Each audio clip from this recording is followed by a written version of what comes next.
Hello everybody.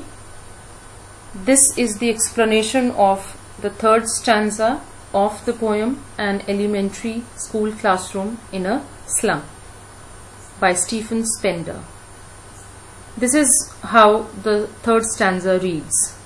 Surely Shakespeare is wicked, the map a bad example, with ships and sun and love tempting them to steal. For lives that slyly turn in their cramped holes, from fog to endless night.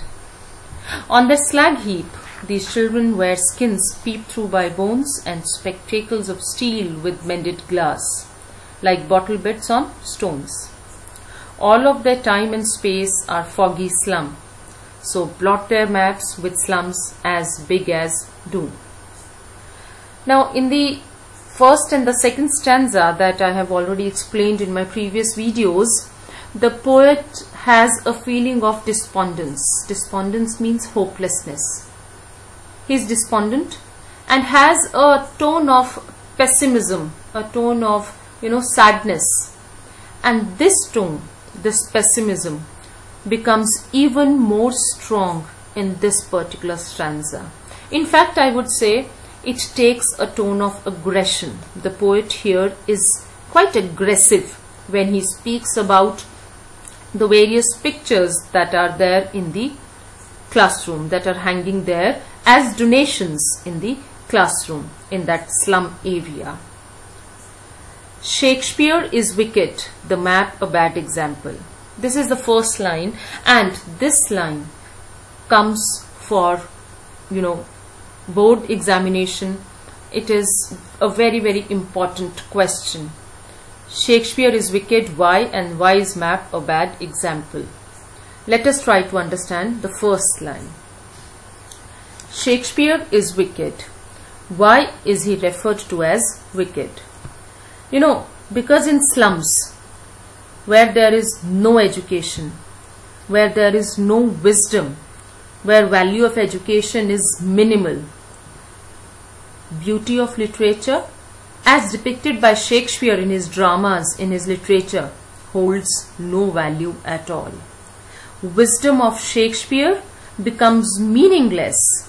The pictures of this legendary literary figure is, it has no meaning for the children of the slums. It becomes meaningless because this picture of Shakespeare, of such a great literary figure, tempts them to adopt wrong methods of life in order to possess the perfect world as shown in Shakespeare's dramas.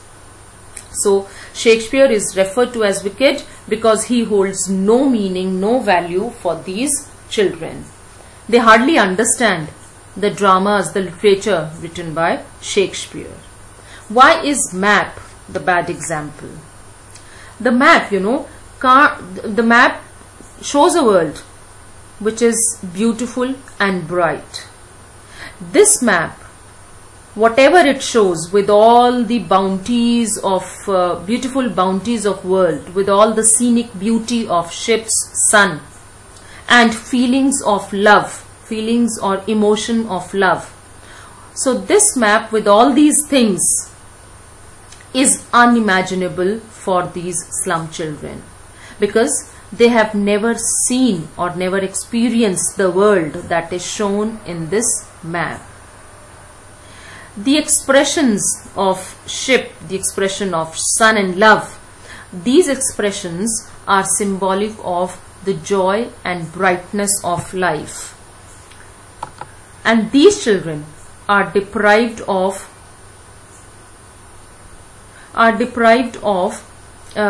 such things, are deprived of all the joys and of all the bright things of life. They have not experienced any kind of beautiful things created by God. As we have discussed earlier, their landscape does not have, means the nature in the slums does not show the nature as depicted in the outside world, the world of ships, the world of sun, the beautiful clear sun. So their only experience is hunger and poverty. They do not understand what is there in the world. This map confuses them regarding the true picture of the world. They can't comprehend what is shown in this open-handed map.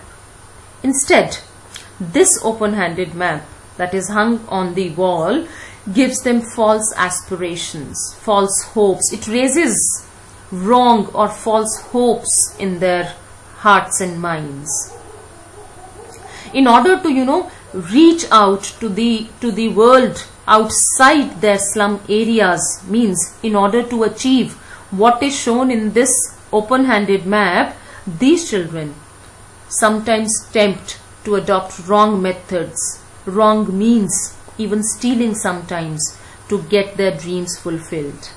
Not just to get their dreams fulfilled, they adopt bad ways or evil ways, the ways of crime, to satisfy their feeling of hunger. Let us go to the next line. With ships and sun and love tempting them to steal, for lives that slyly turn in their cramped holes from fog to endless night. Now let us understand the meaning of the difficult words in these two lines, and then we'll go on to explain the meaning of these lines.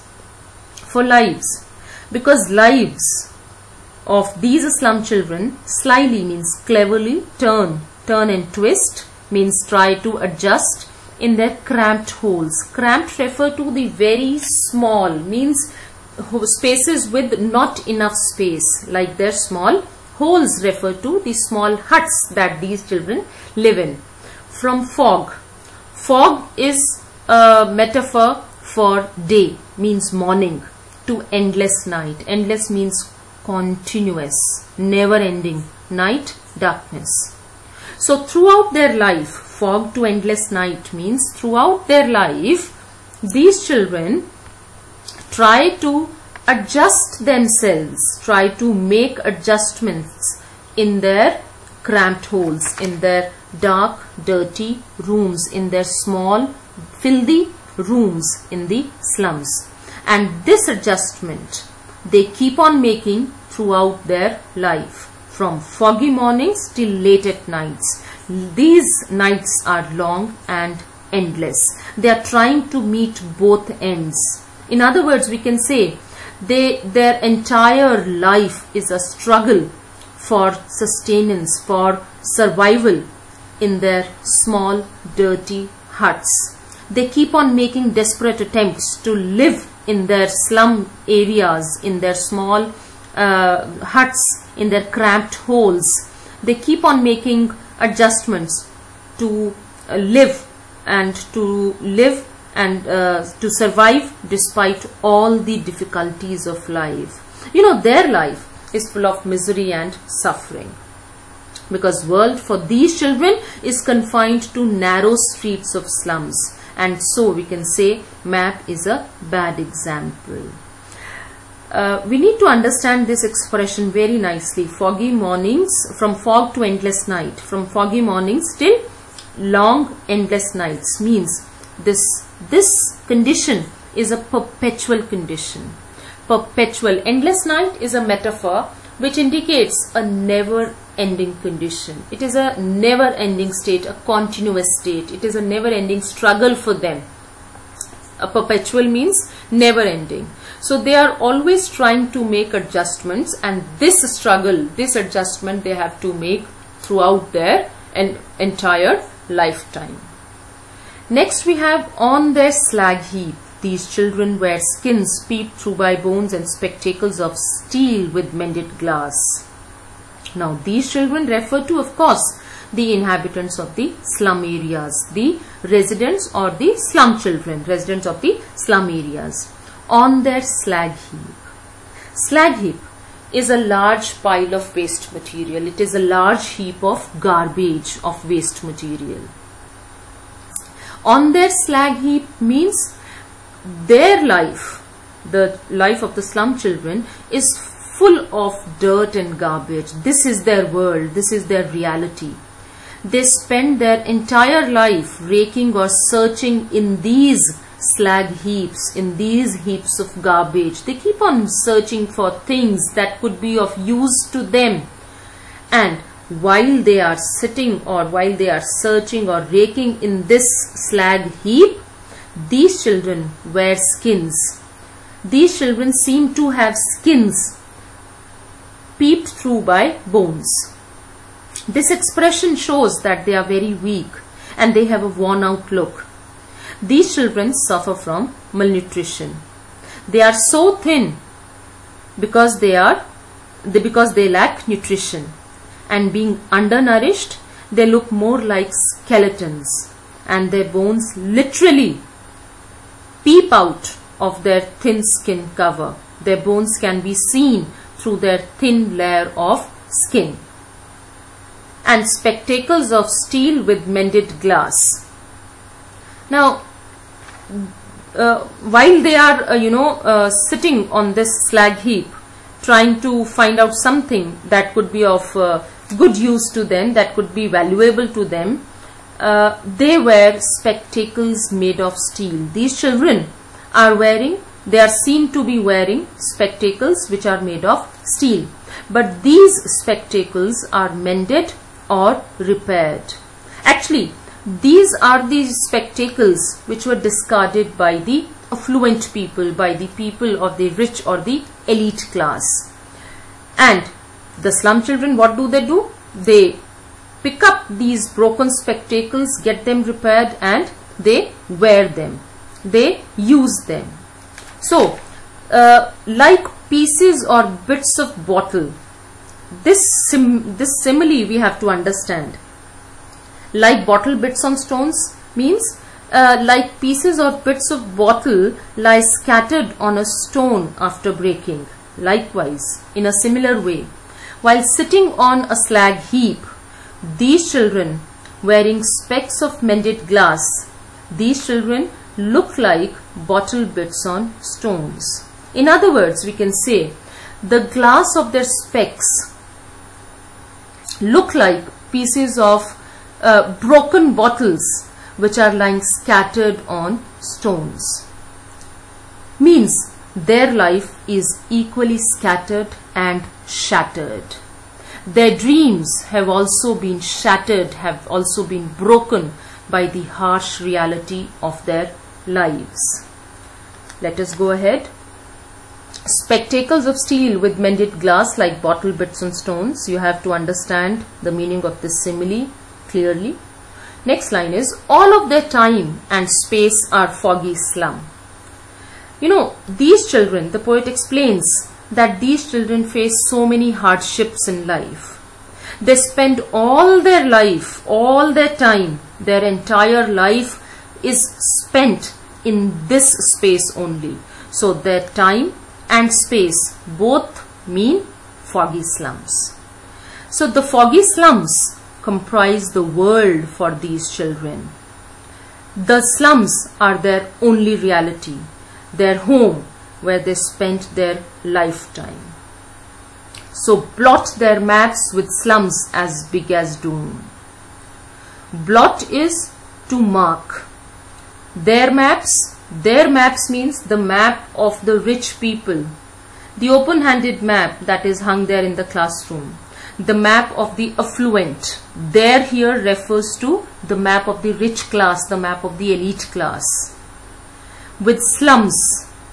Slums, the foggy, filthy, dirty slums as big as doom, which the poet compares with doom. Doom is death, hell. Okay, so this is a very, very important line. It means the poet is trying to say that these children cannot locate their slums in that map of the outside world.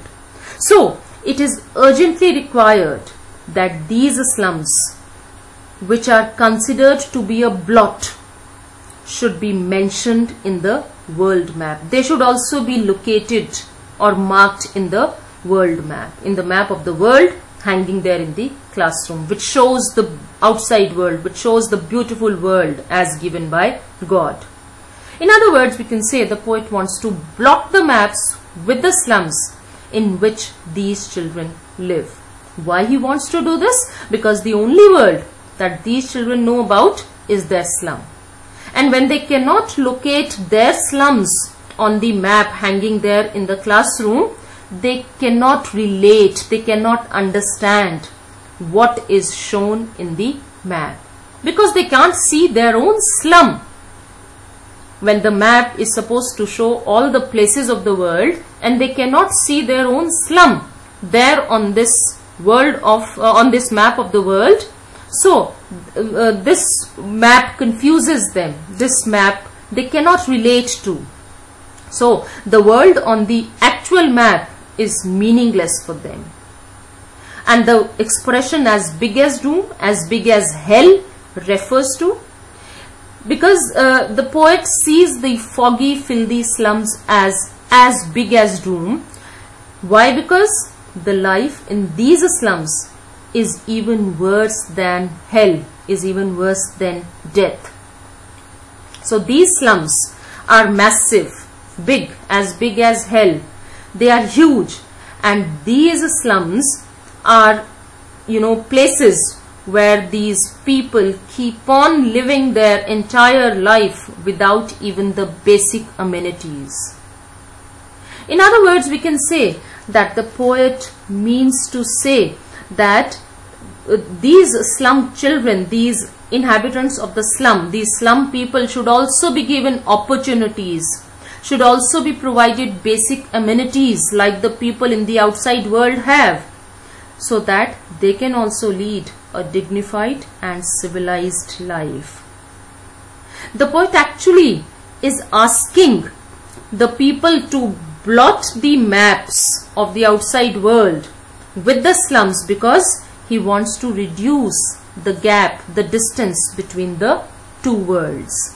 When the slums will be marked or will be given a place, when the slums could be located on the map of the world, on the map of the outside world where there are all beautiful things created by God, then even the slum people will see some development, will see some advancements. Means they will also have equal opportunities of life. They will also enjoy the basic amenities of life. Means their places would also be developed because now they are shown and located on the map. They would also be given good education, and that is why the poet wants this. So this was the explanation of stanza 3 of the poem. I hope you've well understood it. Thank you.